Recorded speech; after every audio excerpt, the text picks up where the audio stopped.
خداوندا به فریاد دلم رس، کسی به کس تویی من مانده به کس.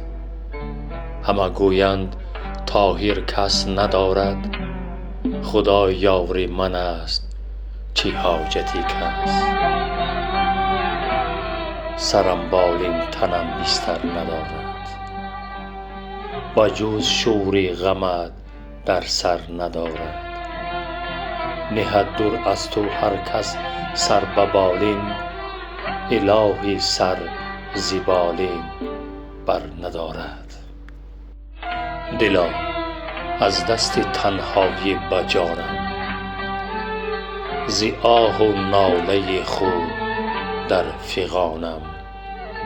شود دل تار از درد جدایی، کند فریاد مغز و استخوانم. بهار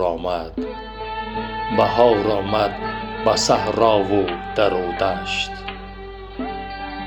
جوانی هم بهار بود و بگذشت.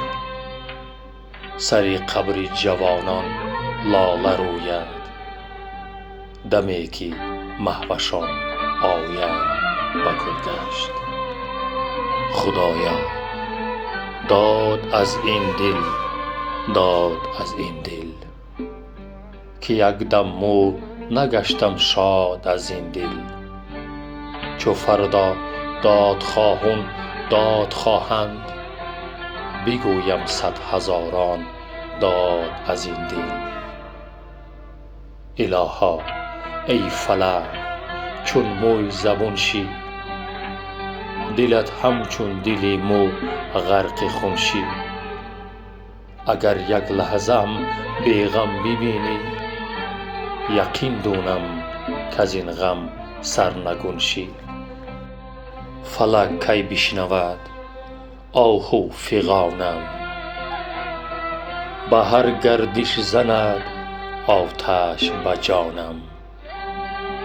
یک عمر بگذرانم با غم و درد، به کام دل نگردد آسمانم.